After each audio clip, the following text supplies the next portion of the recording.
कल्याणचे सांगती या कल्याण चॅप्टर मेंबरच्या घरगुती मुलाखतींच्या सोहळ्यात मी मिलिंद विनायक काणे आपण सर्वांचं पुन्हा एकदा स्वागत करतो. आज बीबीएनजी हेड ऑफिस स्पेशल मध्ये आपण भेटणार आहोत आपले एक्झिक्युटिव्ह डायरेक्टर सस्टेनन्स श्री सुयोग नरवणे यांना. नमस्कार सर. नमस्कार. आपण आज इथे आलात आणि आम्हाला मुलाखतीची संधी दिली त्याबद्दल मनपूर्वक आभारी आहे. मी पण धन्यवाद आहे. माझ्यासाठी पण एक वेगळा अनुभव आहे. सुरुवात करायची? Yes sure, go ahead. Fantastic. Executive director sustenance हा विषय आल्यानंतर तुम्ही जशी तुमची कळी खुलली आहे आपल्या याच्यावरती ओबीज मीटिंग नंतर सुद्धा एक छोट्या गप्पा झाल्या होत्या आणि त्यावेळेला आम्ही सुयोग सरांचं एक रूप बघितलेलं होतं. आता मुलाखतीत तर दुसरं रूप आपण लोकांना दाखवणार आहोत. तर अगदी सुरुवातीपासून आपण आम्हाला ऐकायला आवडेल बालपण, शाळा, कॉलेज हे सगळं पुण्यातच झालं? हो, माझा जन्म तसं म्हणलं तर एनडीएत नॅशनल डिफेन्स अकॅडमीमध्ये माझे वडील त्याचं फिजिक्स डेमॉन्स्ट्रेटर म्हणून काम करत होते. बर. आणि आई माझी assistant headmistress for Indian English school, non aided school होती. त्यामुळे आमचं बालपण अत्यंत सिक्युअर, आम्हाला बाहेरच्या जगाशी काही संबंध नसलेला असं एक बालपण गेलं. खरं. त्यानंतर डायरेक्ट आम्ही ओपन झालो Abhinav English medium school, second batch आमची होती नळस्टॉपला. बर. त्यातनं आम्ही पुढे गेलो आणि कॉलेजला मात्र मी मॉडर्न कॉलेज मधून मी ग्रॅज्युएट झालेलो. अच्छा. त्यामुळे तिथून प्रवास माझा सुरू झाला. बर. आणि एनडीएतले अनुभव वेगळे, अत्यंत सिक्युअर. त्यानंतर अभिनव विद्यालयातले अनुभव वेगळे, थोडेसे जे सगळ्यांना मिळतात तसे शाळेचे. त्यावेळेस मी ओपन झालो की अशी ही लोक असतात, मुलं असतात, हे त्यावेळेस कळालं मला. कारण एनडीए अत्यंत सिक्युअर लाईफ असतं आणि डिसिप्लिन. हो, आम्हाला म्हणजे we did not know even की आपण कटिंगला बाहेर जातो हे माहित नव्हतं. बर. आमच्याकडे घरी यायचं. बर. लॅविश लाईफ माझं इंडियात होतं. खरे. आणि मग करता कॉलेजमध्ये पण एक छान अनुभव वेगवेगळे येत गेले. बरोबर. एन्जॉयड माय लाईफ. फॅन्टॅस्टिक. पण मग तुम्ही सायन्स ग्रॅज्युएशन केलं? नाही, कॉमर्स. अच्छा, कॉमर्स ग्रॅज्युएशन. फॅन्टॅस्टिक. म्हणजे अकाउंट्स, मॅथ्स ही ओळख तुमची कॉलेजचं शिक्षण संपताना झालेली? मॅथ्सचा तसा संबंध नाही, पण अकाउंट्स जे काही थोडंफार आहे ते मात्र आहे. बरोबर. नाही, मी हे तुम्हाला विचारण्याचं एक कारण असं आहे की सस्टेनन्सला पण अकाउंट्स आणि मॅथ्सची गरज आता आहे. आणि एक व्यावसायिकाला कॉमर्सची जर बॅकग्राऊंड असेल तर अकाउंट्सशी जुळवून घेणं सोपं जातं.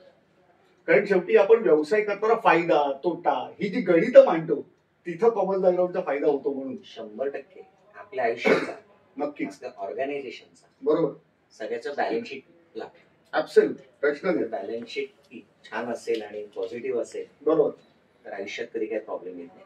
नक्कीच नक्कीच. सर, आता थोडस आपल्या परिवाराबद्दल ऐकायला आवडेल. मलाही सांगायला आवडेल. माझ्याकडे माझे आई बाबा. बर. 84-87 आम्ही दोघं, माझा मुलगा आणि सून.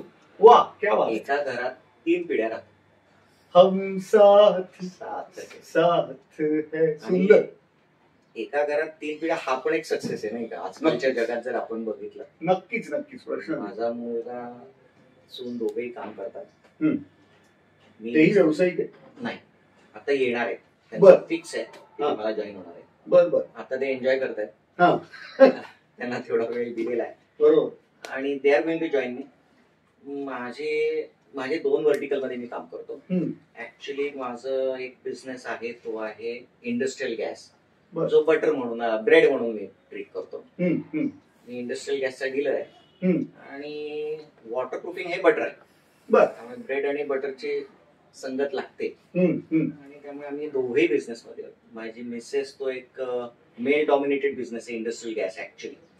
बट फार कमी उद्योजिका असतील की ज्या इंडस्ट्रियल गॅस हँडल करतात. आणि त्यात त्या आहेत आमचे 180 कस्टमर्स आहेत त्या. आणि 1,500-2,000 सिलेंडर्स आहेत माझे. लवली. टेम्पो वगैरे सगळं ते सेट आहे. लवली. सगळा बिझनेस माझी मिसेस बघते.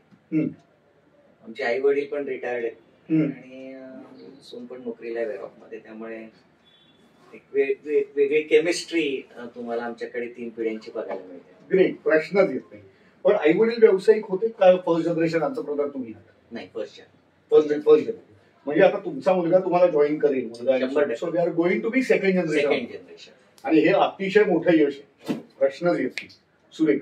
सर, इंडस्ट्रियल गॅस ही मेल डॉमिनेटेड इंडस्ट्री तुम्ही सांगितलं, आणि मॅम तिथे काम करतात आणि शी मॅनेजेस दी एंटायर शो, आणि तुम्ही दुसऱ्या व्हर्टिकलमध्ये जास्त लक्ष घालता. कारण आम्ही प्रत्येक वेळेला बीबीएन मध्ये वॉटर प्रूफिंग म्हटलं की सुयोग सर असं बऱ्याच फोरम्सवरती ऐकलेलं आहे. तर हा सगळा व्यवसाय आपण करावा असं केव्हा वाटलं आणि याची सुरुवात कधी? हा खूप चांगला प्रश्न आहे.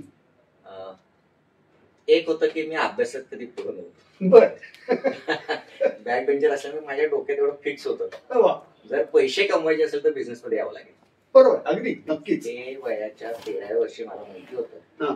मी व्यवसायाची सुरुवात, माझं तुम्ही बघितलं की इंडियातलं बालपण तसं सिक्युअर्ड होतं. हो हो हो. मी माझ्या व्यवसायाची सुरुवात सायकलवर 60 बिस्किट्स विकत केलेली आहे. वा, वयाच्या 13व्या वर्षापासून. 13 वर्षापासून. क्या बात आहे. आणि मी अशा बिस्किट विकली आहेत की म्हणजे पूर्वी एनडीएच्या शेजारी एक IIT म्हणून होतं, तिथं आम्हाला कॅन्टीन सर्व्हिसेस अवेलेबल असतात. त्यामुळे बाहेरचं जनरली लोक कोणी घेत नाही, पण माझी वाट बघत असायची. येईस्तवर मला बोलवणार, माझ्याकडे बिस्किट घेणार, मग तिथून जाऊन बाकी खेळ बीळ सगळं करत होतो. सुरुवात मी 13 वर्षापासून बिस्किट विकून केली. क्या बात आहे. पण मग असं आपण एनडीएतलं बालपण आहे आणि आपण 60ची बिस्किट विकतो बाहेर जाऊ, याबद्दल कधी घरच्यांना कळलं? हा, ही फार महत्वाची. नाही, बिस्किट विकताना मला बॅरिस्टर विठ्ठलराव गाडग्यांकडनं बेस्ट विक्रेत्याचं पारितोषिक मिळाले. वा वा वा वा, क्या बात आहे. मोठं ना. हो, त्यावेळेस ते नाव होतं मोठं. आणि आईचं भयंकर प्रोत्साहन.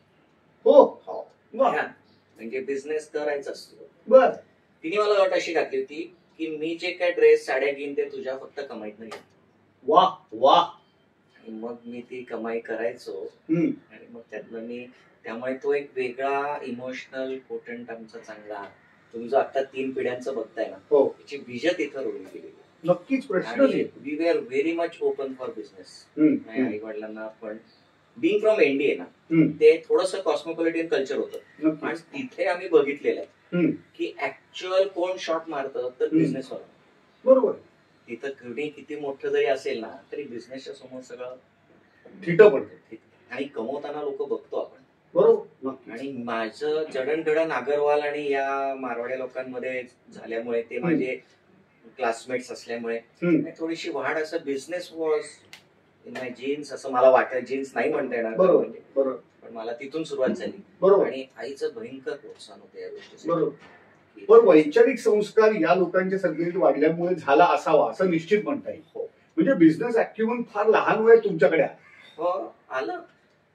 पण काय होतं माहितीये का, बिझनेस करताना आपण कुठेतरी अनुभव घेण्याची पण गरज आहे. निश्चित. हे पण मला जाणवलं निश्चित. पण कारण डायरेक्ट उडी मारताना त्यावेळेस अशी काही गोष्ट नव्हती ती शिकवण्यासारखी, म्हणून मी येईन नंतर त्याच्यावर आपण पुढे सांगू. त्यामुळे असं काही मेंटरशिप किंवा जे मारवाड्यांकडे असतं, त्यांच्या जसं आपण त्यांच्या जीन्स मध्ये बिझनेस आहे तसं आपल्या नाही.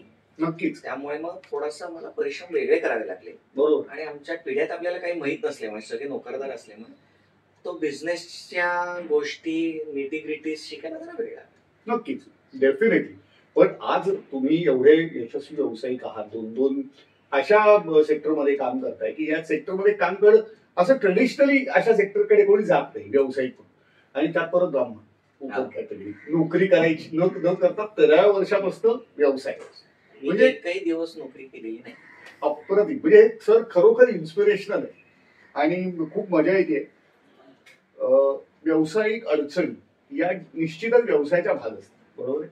तुम्हालाही त्या निश्चित आल्या असतील. जसं तुम्ही आता म्हणालात की मेंटॉर म्हणून असं कोणी नव्हतं तुम्हाला, आणि अर्थात त्यामुळे स्ट्रगल जास्त होतं. आपल्या चुकांमधून आपल्याला शिकायला लागतं. तर मग व्यावसायिक संधी आणि अडचण या दोन्हीबद्दल काय सांगता?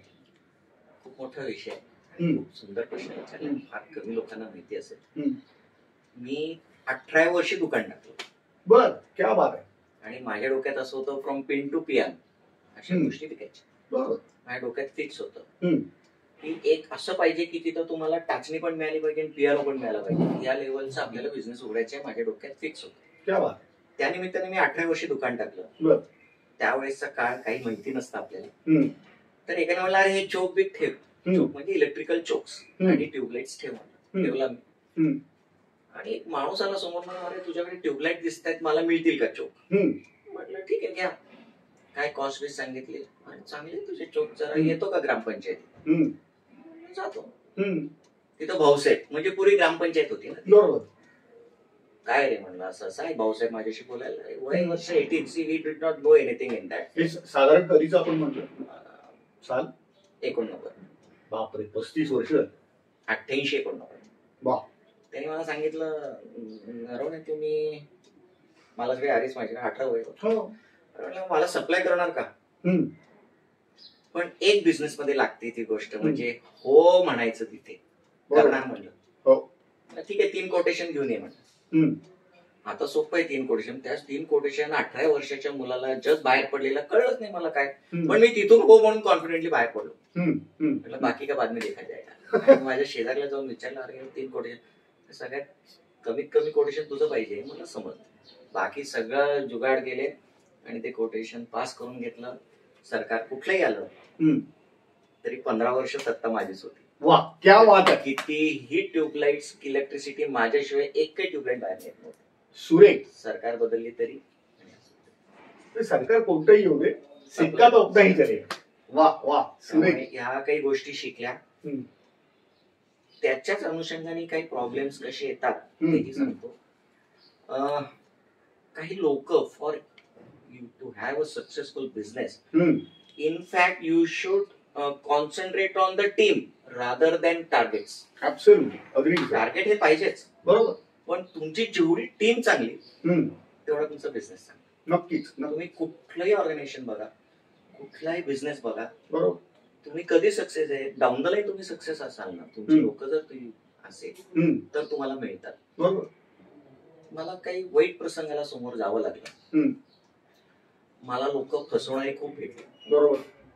म्हणजे माझी सुरुवात तुम्हाला सांगायचं म्हणजे मी इलेक्ट्रिक, मी कुठल्या कुठल्यातनं गेलो नंतर मी गंगावनं विकले, मी बिस्किट विकली, मी पेप्सिकोला विकलाय, मी राख्या विकल्या, मी माझ्याकडे गणपतीचा स्टॉल होता, 1000 मूर्त्यांचा स्टॉल असायचा. आणि सगळ्या गावकऱ्यांना सवय लावली होती की तुम्ही लाईनीत उभं यायचं आणि माझ्याकडनं मूर्त्या घ्यायच्या. त्यावेळेस ही गोष्ट नव्हती. बरोबर. असे येऊन स्टॉलवर विकत घ्यायचे. बरोबर. असं माझे 15 वर्ष माझा धंदा होता गणपतीचा, मूर्त्यांचा. त्याच्यानंतर आम्ही खिळे वगैरे पण विकायचो. खिळे विकताना खिळ्याची फॅक्टरी टाकली. क्या बात. आणि तिथं पहिला फटका बसला लाखो रुपयाचा. बर. तुम्हाला ते नॉलेज रीतसर घेऊन काम करणं गरजेचं होतं. निश्चित. मी कोणावर तरी अवलंबून राहिलो. खिळे विकणारा माणूस, तो खिळे मॅन्युफॅक्चरर, एवढा खिळा विकायचो ना. बरोबर. पण त्यात समोर अनेक लाखो रुपयांचा लॉस झाला. बरोबर. हरकत नाही म्हटलं, त्यात नाही परत वर उभारी. काही टेम्पोज घेतले, मला लोक फसवणारी भेटली. पण हू मूड माय चीज सारखं नवीन काय येतं. बरोबर. मी डॉवेल पिन्स विकले, लेथ मशीनचे चक्स विकले, आणि I was the only dealer in that vicinity where I used to sell coolants, oils, lubricants. माझ्याकडे असे ड्रम लागलेले असायचे. Machine oil, cutting oil, hydraulic oil, M+68, VG32 या सगळ्या ऑइल्सची दुकानं, ऑइल्स नळ लावून मी साहेब ऑइल विकले. म्हणजे अशी लाईन लावायचो, सेंटरिंग ऑइल पासून ते सगळ्या प्रकारचे ऑइल्स विकायचे. फॅन बेल्ट पर्यंत. फॅन्टॅस्टिक. वेल्डिंग रॉड, जे एक तुम्हाला एक गंमत सांगतो. वेल्डिंग रॉडचा माणूस आला की तो सुयोग कोण आहे, मीच आहे सुयोग. म्हणलं का? त्यांनी वेल्डिंग रॉड स्वतःच विकायसाठी म्हणून तो कारखानदाराकडे डायरेक्ट गेला होता. बर. ते वेल्डिंग रॉड वापरला, म्हणले छान आहे. म्हणलं ऑर्डर द्या. म्हणले सुयोग कडनं ऑर्डर द्या. बर. आम्ही फक्त सुयोग कडनंच मटेरियल घेतो. असा माझा चांगला होल्ड होता. बरोबर. पण असे लॉसेस पण येत गेले काही गोष्टींमुळे. नक्कीच. आणि त्यातनं आपण उभं राहत जाऊ. आणि हू मूड माय चीज सारखं प्रत्येक दिवस नवीन काय मार्केटमध्ये ते बघत गेलो. One fine day we open the industrial gas venture in our business. Great. That was a new addition. त्यात परत माहिती नसल्यामुळे कोणाकडनं गॅस घ्यायचे काय, हे सगळं आता खूप सोपं झालंय बिझनेस. डिस्ट्रीब्युटर्स तुमच्या दारात येतात. पूर्वी असं काही नव्हतं. करेक्ट. पूर्वी आम्हाला लोकांकडे जाऊन विकत आणून मग विकायची परिस्थिती होती. बरोबर. So it was a bit challenging job to be a shopkeeper at that time. आता त्या मनाने बऱ्यापैकी सोपं झालेलं आहे. आता डिस्ट्रीब्युटर्स तुमच्यापर्यंत रिच आउट होतात. पूर्वी आम्ही रिच आउट व्हायचो. करेक्ट. आणि खूप कमी लिमिटेड अपॉर्च्युनिटीज होत्या. करेक्ट. त्यानिमित्ताने आम्ही बिझनेस वाढवत नेला. गॅस सिलेंडर मध्ये जर तुमचा विश्वास नसेल, एक गंमत अशी जर गडबड झाली की विश्वास ठेवताना कॅल्क्युलेटेड रिस्क घेतो आपण, बरोबर, पण विश्वास करताना अशी इश्यू झाला की आमच्याकडे खूप काही विचित्र गोष्टी झाल्या त्या गॅस सिलेंडरच्या बाबतीत. आता मी सांगू शकत नाही. त्यातनं परत उभारी घेऊन आम्ही परत उभं केलं. लाखो रुपयाचा लॉस पचवून. आणि फार महत्वाचं असतं, हे फार महत्वाचं असतं की लॉस झाल्यानंतर आपण काय ताकदीने उभं. 3 वेळा मला मोठे झटके बसले लाखो रुपयाचे. पण दॅट्स ओके. पुनश्च हरिओम. बिझनेसचं काही आहे, पण ते जे चॅलेंज आहे, आणि बिझनेस असा आहे नाही, तुम्ही 4 वर्षात किती लॉस कव्हर करू शकता, 2 वर्षात लॉस करू शकता. Loss is immaterial. त्यातनं जे यश येतं ना, ते खूप आनंद घेण्यासारखं असतं. आणि ते थ्रिल्स वेगळं असतं. व्हेन वी लुक बॅक, यार हम इधर से आए. Correct, correct. आणि ते एकदा केलेलं असलं ना की ते मी परत करू शकतो, हा कॉन्फिडन्स आलेला असेल. नक्कीच सर, फॅन्टास्टिक, खूप इन्स्पिरेशनल आहे. आता आपण बोलणार बीबीएनजी कडे. बीबीएनजी चे एक्झिक्युटिव्ह सस्टेनन्स डॅशिंग डायरेक्टर असं माझं स्वतःच तुमच्याकडे बघण्याचा दृष्टिकोन आहे. आणि आतापर्यंत माझा वैयक्तिक अनुभव असा आहे, आपण बरोबर बदलापूरला भेटलो फोरम मध्ये. त्याच्या आधी एकदा आपण एका फोरमला भेटलो होतो, जेव्हा तुम्ही मुंबईला आलेला होता. आणि तिसऱ्यांदा नंतर आपण ओबीज मीटिंग मध्ये आपली कॉन्व्हर्सेशन झाली. आणि आता डायरेक्ट मी तुमची मुलाखत घेतोय. सो मी प्रत्येक वेळेला ऑब्झर्व करत गेलोय. मला एक जाणवलेली गोष्ट की म्हणजे मला स्वतःला हे कळलंय की डॅशिंग मी का म्हणतो तुम्हाला, की डॅशिंग मला का वाटतं, तर त्याच्या मागे सस्टेनन्स लावलंय म्हणून नाही. तर आता मध्ये उत्तर मिळालंय की 3 लाख रुपयांचा लॉस पचवून परत उभारी घेणारा हा डॅशिंगच असावा लागतो, त्याच्याशिवाय तो येत नाही. आणि मला असं वाटतं सस्टेनन्स हा शब्द तुमच्याकडे म्हणूनच चालत आला असावा. तर मला तुम्हाला असं विचारायचं आहे की बीबीएनजी नेटवर्किंग फोरम म्हणून निश्चितच आपण पाहतो आणि व्यावसायिक म्हणून जॉईन करतो. तर त्याआधी कुठल्या काही ब्राह्मण संघटनांबरोबर ज्या व्यावसायिकांच्या असतील किंवा समाजकार्यकर्ता म्हणून तुमचा संबंध आला होता? कुठेच. अच्छा, बर. मी कुठल्याही नेटवर्किंग प्लॅटफॉर्मवर गेलेलो नाही. बर बर. मी कुठेही अनुभव घेतलेला नाही. म्हणजे हा पहिलाच नेटवर्किंग. तर मी दुकानदार असल्यामुळे लोक माझ्याकडे यायची सवय, मी कोणाकडे जायची सवय. आणि देवाच्या कृपेने आजही लोक माझ्याकडे येतात बिझनेस घ्यायला. वॉटर सुद्धा मला विचार नाही असते. बरोबर. There are 3 type of lux in life. One luck is lottery लागते, बरोबर, पटकन लागते आणि तुम्ही पैसे मालामाल होता. हो. दुसरे तुम्ही कष्टाने त्याच्यावर एक्सपर्टाईज येते आणि त्यातनं तुम्हाला एक संचय गोळा होतो आणि कालांतराने सक्सेस मिळते. बरोबर. तिसरं लक असं आहे ना की तुम्ही तुमच्या कार्यक्रमात तुम्ही जी सर्व्हिस देताय, तुम्ही जो प्रोडक्ट देताय, त्यात जर एक्सपर्ट झाला ना तर लोक शोधत येतात. नक्कीच, अग्रीड. आणि मग तिथं चॅलेंज असतं. नक्कीच, कारण तुम्ही अशा टाईपचं पण लक पाहिजे की you run in to your expertise. You should have that expertise. Correct. So people come to you in that format. धंदा कधी वाढेल तर तुमच्या फील्डमध्ये एक्सपर्ट असणं ही बॉटम लाईन. जर एक्सपर्ट लाईन असेल तर तुमचं सगळे बिझनेसेस छान वाटतात. बरोबर. आणि तुमच्यामध्ये प्रभुत्व आहे आणि यू बिकम द ऑथॉरिटी. त्यामुळे लोक, आज माझ्याकडे कोका कोला कंपनी आहे.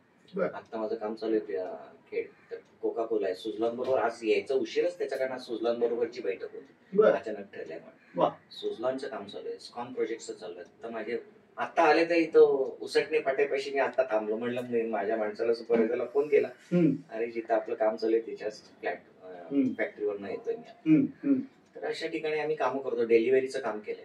चॅलेंजिंग जॉब्स घेण्यात मला खूप आवडतं आणि ते एक नवीन आपल्यासाठी फ्लडगेट्स आहे. नवीन चॅलेंजिंग गोष्ट घ्या आणि तो सोपा मार्ग आहे इनफॅक्ट सक्सेस. बरोबर, अगदी. पायवाटावर जाणं जर अवघड होतं, पण तुम्ही जर अशी नवीन वाटा जर निवडल्या तर तुम्हाला यश जास्त फास्ट मिळेल. एक्सेलंट, फॅन्टास्टिक. मग आता हे तर म्हणजे तुम्ही सांगितलं की बीबीएनजी हा पहिलाच नेटवर्किंग फोरम. करेक्ट.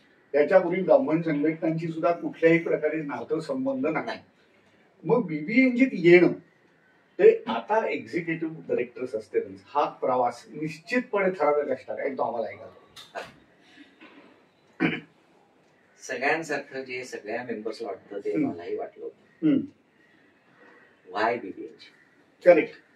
परत मी त्या सिनेटच्या थेरीकडे येतो. वाय बीबीएनजी आला ना तर त्या 2-3 गोष्टी फार महत्वाच्या. पहिल्यांदा मला ज्यांनी आणलं ते वेंगुर्लेकरांनी मला पहिला स्वतःचा बिझनेस दिला 5,000चा. बर. बिझनेस दिला आता उद्यापासून यायचं. म्हणजे थँक्यूसली जॉईन करायच्या आधीच मिळालेली होती. मग आलो ना तरी मला असं वाटतं या फोरममध्ये माझ्यासाठी काय. बरोबर. माझा बाहेर एवढा बिझनेस आहे, मला लोक विचारतात why should I come into this BBNG. Correct. पण ज्यावेळेस मी बघितलं लोक 1-to-1 देतात, तिथं टर्मिनॉलॉजीज वापरतात, आय फेल्ट अरे यार कुछ तो अलग आहे. आणि अक्षरशः मी चोक्का खूप वेळा अनुभव सांगितलेला अनुभव. मी मागे बसून एंडगेटला असून सुद्धा घाबरायचो. बर. सेल्समॅन असून तिथं सगळ्यांसमोर बोलायची सवयच नाही ना. कधी आयुष्यात गेलं नाही. 1-to-1 किती बोलू शकतो. बरोबर. पण समोर जाऊन 10 लोकांसमोर बोलायचं काय आपली टाप नव्हती. बरोबर. मी 1 मिनिट कसं लक्षात राहू नये म्हणून 1 मिनिट द्यायचो. लोक लक्ष ठेवतील हा काय करतोय. मग त्यावेळेस कळलं की 2 व्हर्टिकल आहेत, 3 व्हर्टिकल असे लोक सांगतात. बरोबर. कोणाकोणाशी बिझनेस केलाय ते सांगतात. आणि हे करता करता माझ्यावर वारजे चॅप्टर लॉन्च करायचं म्हणून आम्ही गेलो होतो. बरोबर. वारजे चॅप्टर लॉन्च करताना पहिला जो होणार होता चॅप्टर 8 तो नाही म्हटला. बर. आणि माझ्या गळ्यात चॅप्टर 8 ची माळ पडली. हे 2017च आहे मला वाटतं.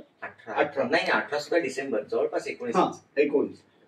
मग आमचं ठरलं काय करायचं. म्हणलं मी सगळ्यांना विचारलं त्यावेळेसच्या निरंजन बाटे वगैरे सगळं. म्हणलं मला जमणार आहे का.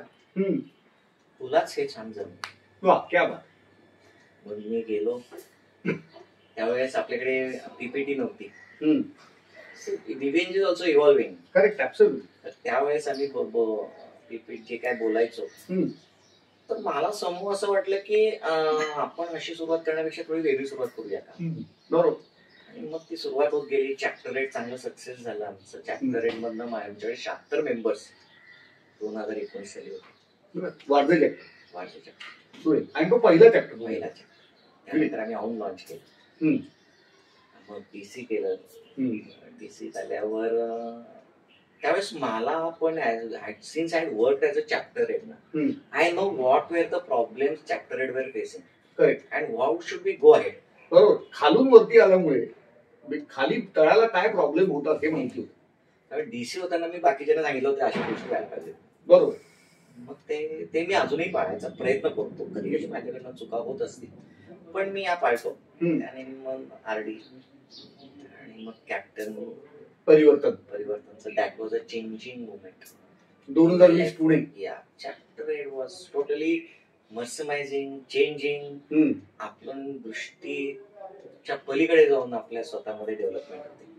आपल्या स्वतःमध्ये होते, आपल्या बिझनेसमध्ये होते. बरोबर. आपल्या लोकांकडे बघायच्या दृष्टिकोनात नव्हते. नक्कीच. त्यामुळे आलेली संधी बीबीएनजीच्या ह्याच्यात लोकांनी सोडू नये असं मला वाटतं.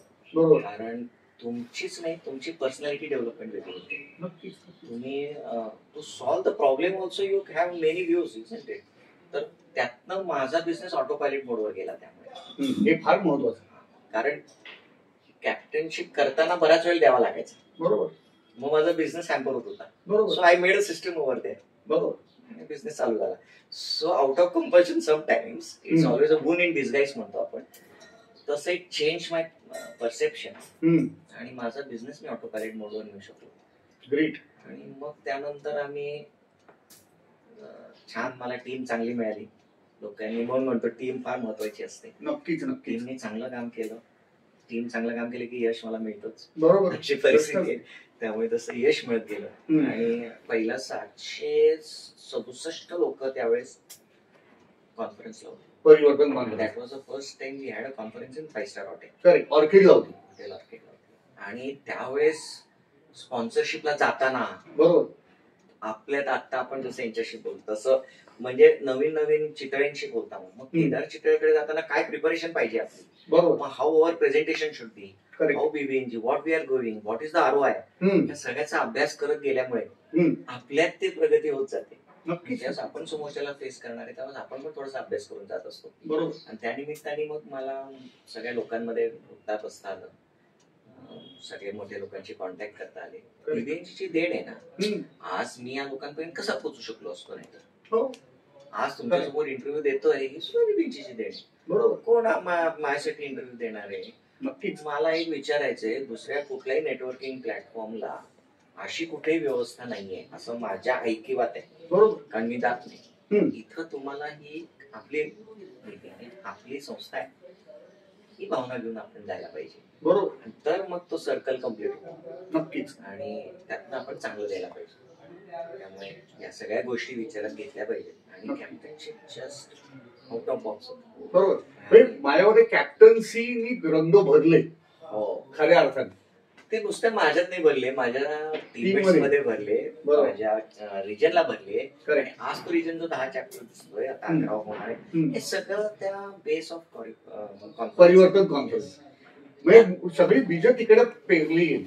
मुळात आपण ऍडव्हर्टाइजमेंट कशी केली पाहिजे, आपण लोकांपर्यंत अप्रोच कसं झालं पाहिजे, किती गोष्टी त्यात अभ्यास करणार. तुम्ही आता कॉन्फरन्स घेतली, 52 ग्रुप्स असतात, मग त्या लोकांना हँडल करणं. पण तुम्हाला असं वाटतं का की आता अंडरकरंट नसतील? असतात ना. सगळ्यात महत्वाची मेक यात काय माहितीये का, we have a voluntary organization. बरोबर. आणि व्हॉलंटरी ऑर्गनायझेशन चालवायचा स्किल सेट वेगळा पाहिजे. नक्कीच, विदाउट अ डाउट. काय होतंय, वी आर सोलो एंटरप्रेनर्स. बरोबर. We think our business, we run our business as a solo entrepreneur. When we become obese in an organization, we should not be solo entrepreneurs. But what happens, we usually treat them as a solo entrepreneurs. Correct. Whereas organization मध्ये सुद्धा difference आहे. तुमची जी business organisation मोठी आहे, set private limited आहे, पण तिथं paid लोक आहेत. बरोबर. तुमच्याकडे व्हॉलंटरी ऑर्गनायझेशन आहे, याचा स्किल सेट वेगळा पाहिजे की नाही? बरोबर. हा स्किल सेट ज्याला जमेल तो इथं सक्सेसफुल. 100%. त्याची बॉटम लाईन सगळ्यांना घेऊन जाणे. बरोबर. 100%, sir. I mean, I can't even get agreed with you more on this. Brilliant. आतापर्यंतचा प्रवास हा तुम्ही सांगितला, मला हा प्रश्न कायम मी विचार करत असतो की definitely they have to be tools, they have to be smart strategies, and of course तुम्ही जसं म्हणाला की captain is as good as his players or is team is. जेवढी टीम छान तेवढा कॅप्टन छान, आणि जेवढा कॅप्टन छान तेवढी टीम छान. इट्स वाईस वर्सा रूल. सो मला असं विचारतं की बीज पेरली गेली कॉन्फरन्समध्ये, पण आत्ता तुम्ही स्पेसिफिकली जे 1, 2, 3, 4, 5 success story is only running up, running, moving and bang. आज पुणे रिजन जे 10 चॅप्टर घेऊन उभे आहेत अगदी दिमाखात, आणि 11वा चॅप्टर होऊ घातलाय, तर अर्थात या प्रवासाकडे बघता तुम्हाला अतिशय अभिमान वाटत असेल, पण अडचणींचाही सामना खूप करायला लागला भरपूर, आणि स्ट्रॅटेजी छान निवडायला लागल्या असतील किंवा लावाव्या लागल्या असतील, कारण स्ट्रॅटेजी आपण लॉंग टर्म करतात. तर या स्ट्रॅटेजींबद्दल काय सांगाल की का Pune region vision is compared to other इतक्या रॅपिडली ग्रो होऊ शकतो? ज्या क्षणी मी डीसी झालो, ज्या कॅप्टन नंतरचे पण विषय त्यानंतर जे आय वॉज जॉईंट सेक्रेटरी. बरोबर. ज्या क्षणी जॉईंट सेक्रेटरी झाले त्यावेळेस मी डिसिजन घेतला होता की समजा आपल्याला असं वाटलं की एचओचा पण डिसिजन आपल्याला नाही पटत आहे, तो आजकाल सगळ्यांना असं वाटत असतं. बरोबर. तर you have to be in the system to change the system. Agree. ती माझी संस्था आहे ना, तर मीच बदल करणार आहे. ही जोपर्यंत लोकांमध्ये भावना पोहोचत नाही, जोपर्यंत लोकांना असं वाटतं ही एचओची संस्था आहे, तोपर्यंत बदल घडणार. बरोबर. ही आपली संस्था म्हणून तुम्ही यात यायला पाहिजे. बरोबर. पहिली गोष्ट. दुसरी गोष्ट, पुणे रिजन बांधायला मात्र डे 1 पासून मी घेतलं. बरोबर. मी फिक्स सांगितलं होतं लोकांना की आपण कुठलाही बिझनेस होणार, सगळ्या गोष्टी होणार, पण बॉन्डिंग नसेल तर काही होणार नाही. बरोबर. त्यामुळे I strategised it. First cluster meet of all the chapters मी तिथे घेतले. बरोबर. त्यांना स्पेशल सगळ्यांना वेगळे कार्ड्स बीबीएनजीच्या लोगो सकट दिले. तो आल्यावर सगळ्यांना जरा भारी वाटायला लागलं. बरोबर. आणि मग सगळ्यांना ते कार्ड्स, सगळ्यांचं खाली नेम, कानाचा काय बिझनेस आहे, आणि जरी आपण एकामेकांना क्रॉस चॅप्टर झालं तरी तिथं भेटणं वेगळं होतं. आणि तिथून आम्ही बेस्ट चॅप्टरला एक छोटस म्हणलं, अरे बेस्ट चॅप्टर, फक्त तिथं डिक्लेरेशन केलं. मग त्या लोकांना वाटलं की अरे Pune is something happening. Pune विजयपूरला बेस्ट चॅप्टर बेस्ट. लोकांना जरा ईर्ष्या झाली ना, त्याला का दिलं मला का नाही. बरोबर. मग ते started strategising themselves. Correct. I want to be that. त्यानंतरची नेक्स्ट स्टेप आम्ही घेतली म्हणजे पिकनिक. आम्ही एक इव्हेंट कोऑर्डिनेटर स्पेशलिस्ट नेमलेला आहे, त्याने फक्त इव्हेंट आणि मग त्यांनी पिकनिक घेतली and that change the dynamics. Absolutely अख्खं रिजन एकत्र आहे. मी प्रत्येक चॅप्टरला स्वतःची पिकनिक घ्यायला सांगितलेली आहे. तुमचं डिनरमेट व्हायलाच पाहिजे. बरोबर, पण रिजनचं पण एक व्हायला पाहिजे ना, जे चॅप्टरला आहे ते रिजनला आहे आणि ते डिव्हिजनची नाही. बरोबर, पॅरामीटर सेम आहेत सगळीकडे. बरोबर. मग आम्ही ज्यावेळेस या गोष्टी घेतल्या लोक खुश झाली. मग दिवाळी प्रोग्राम आम्ही एकत्र केले. करेक्ट. मग त्यानंतर आम्ही पिकनिक घेतली. मग सगळ्यांनी तो एक आपलेपणा असतो, त्यात धंदा होतोच. बरोबर. आणि मग त्यानंतर धंदा वाढत गेला. आणि changing factor was PCL. Pune cricket league ती स्पॉन्सर्ड असते सगळी, टी शर्ट पासून बॉल पर्यंत. बर. Completely sponsored. बर. आणि मला त्याचे इम्पॅक्ट एवढा असेल असं वाटलं नव्हतं. मी म्हटलं बांधायचा एक प्रकार आहे. क्रिकेट का क्रिकेट घेतलं? Y cricket? कारण त्यात 11 लोक, दुसरी 11 22 लोक पॅक आपल्या दृष्टीने. बरोबर. मी आता ऍज अन ऑर्गनायझेशन बोलतोय. 22 लोक आली. बरोबर. 22 लोक म्हणजे एका मॅचला 22 लोक फिक्स. त्यांना काही ना काहीतरी जबाबदारी. पुढच्या मॅचला 22. बरोबर. किती लोक कव्हर होतात? नक्कीच. आणि जेंट्स लेडीज कंबाईन घेतली. बर. त्याला आम्ही नियम केले. बायकांनी पहिला बॉलिंग करायची, बॅटिंग पहिली घ्यायची, असं काही नियम आम्ही केले. बरोबर. आणि ती जी काय होड लागली ना, आश्चर्य वाटेल. ती मॅचचा कॅच घेतला, कॅच सोडला तरी एकमेकांवर चिडत होते त्यावेळेस. आणि तो जो एक कॉमेंट्री आणि ती जी एक बॉनहोमी होती आमच्या लोकांमध्ये सगळ्यांमध्ये. आणि मग तिथं लोक माझ्याबरोबर फोटो काढायला सुरू झाले. How we develop, you know, it's part of our. I also get develop. Correct. आणि मग त्याचं जे प्रेझेंट आणि ते ट्रॉफी लोक दिमागदारपणे ठेवायला सुरू केलं. That was very changing moment for me. मग पुणे रिजन आणि मग सगळे ओबीस पुणे म्हणून विचार करायला. हे फार महत्वाचं. असं काय म्हणजे याच्यात फार महत्वाचा फॅक्टर काय, आपलं विजन आणि मिशन हे जोपर्यंत लोकांपर्यंत पोहोचत नाही तोपर्यंत सक्सेस होणार नाही. Correct. Absolutely. And that is how it change. मेंबर्सला कळलं पाहिजे ही आपली संस्था आहे. बरोबर. ओबीसना वाटलं पाहिजे ही आपला एम आहे. बरोबर. आपण एकत्र येणं पाहिजे. बरोबर. हळूहळू मग बाकी सगळं सिस्टम होऊन जाते सगळ्यात. आणि त्याच्यात नेटवर्किंग होतं, म्हणजे त्याच्यात ऍक्च्युअली कार्ड एक्सचेंज होतात, बॉन्डिंग वाढतं आणि एंड रिझल्ट हा धंदाच आहे. ब्रिलियंट. कुठल्याही याला वलय पण यायला पाहिजे. नक्कीच. तुमच्या पोस्टला वलय पण यायलाच पाहिजे. नक्कीच, प्रश्न. आणि ते पुणे रिजनला आहेच, म्हणजे त्याचे हे पैलू आहेत. आता अशा बऱ्याच गोष्टी आम्ही घेतो. बरोबर. की जेणेकरून ऍप्रिसिएशन इज अ मस्ट. नक्कीच. needs an appreciation. Definitely, sir. So I feel very proud when I give medals and they are being displayed everywhere. So that is a different altogether. 100%. That is a different high altogether. Great, so sir. I have enjoyed my journey as such over here. Fantastic. And if we enjoy our journey, then results are enjoyable. नक्कीच. आणि ते जास्त memories cherishable असते. Great sir. आणि you have to decide a good team. Shripad sir म्हणतात ना की माणूस हा पॅकेज म्हणून घेतला पाहिजे आणि ते 100% खरं आहे. बरोबर. व्हॉलेंटरी ऑर्गनायझेशन मध्ये good along with bad, bad along with good येणारच. नक्कीच. यू कॅन नॉट से की त्याच्यावर चांगल्या गोष्टी होऊ शकतात असं नाही. नक्कीच सर. Completely agree. आपण आता शेवटच्या सेगमेंटकडे जातोय आणि ते म्हणजे मोकळ्या वेळेत सुयोग सरांना काय काय करायला आवडतं, म्हणजेच सुयोग सरांच्या आवडी निवडी आणि छंद काय. मला हॉकी खेळायला पाहिजे. वा, हे जरा म्हणजे डिफरंट आहे. मी लेफ्ट आउट खेळतो. बर. दम्यामुळे नाही पुढे जात आलं. मी दमा घालवला माझ्या कंप्लीट. वा, सुरेख. पोहण्यामुळे मी 1 किलोमीटर नॉनस्टॉप पोहू शकतो. ग्रेट. अजूनही पोहता म्हणजे? आता सध्या 1-2 वर्ष नसेल पोहतो, पण आतनं मधनं पोहतो. पण म्हणजे व्यावसायिक व्यस्ततेमुळे पोहायला नाही असं? हो, आता हे 2 वर्ष. बरोबर. नाहीतर आधी रेग्युलर म्हणजे वर्षात 1-2 महिने पोहतो, पण ते पोहतोच कारण माझ्या दम्यासाठी इट्स व्हेरी गुड. बरोबर. चॅनलाइज करायला ऍक्टिव्हिटी. 22व्या वर्षी अशी परिस्थिती होती की दर महिन्यात मी 4 दिवस घरी असायचो दम्यासाठी. बरं. इतकी वाईट परिस्थिती होती. आता बघितलं तर कळणार नाही. करेक्ट. आणि थंडीच्या दिवसात तुम्ही इतक्या फ्लुएंटली बोलताय की कोणी आता मी विश्वासच ठेवू शकतो. 5 जिल्हे चढू शकतो. मी 1 लॅप वारीचा करतो. आळंदी पुणे 32 किलोमीटर. यावेळेस पुणे सासवड 34 किलोमीटर केला. वा, सुरेख. रेग्युलर करतो आणि पुण्यामुळे जाऊ शकतो. त्यामुळे बासरी मला खेळ खूप आवडतात. एक्सलेंट.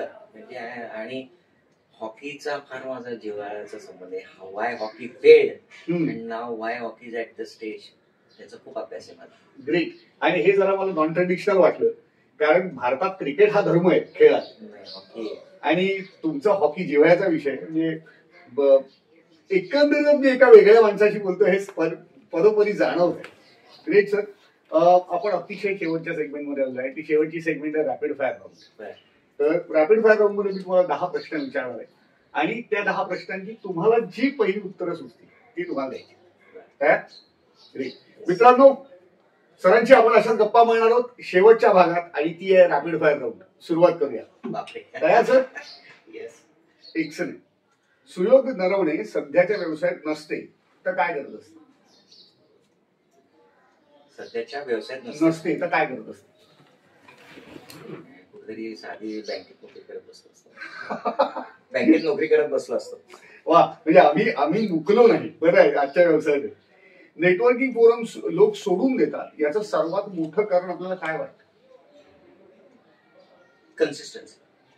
कन्सिस्टन्सी कशा? म्हणजे येण्यात कन्सिस्टन्सी नसते. त्यांना फार लवकर हे पाहिजे, रिझल्ट हवे. आणि ते सुद्धा आपण त्यांना सांगण्यात कुठेतरी कमी पडतोय असं मला वाटतंय.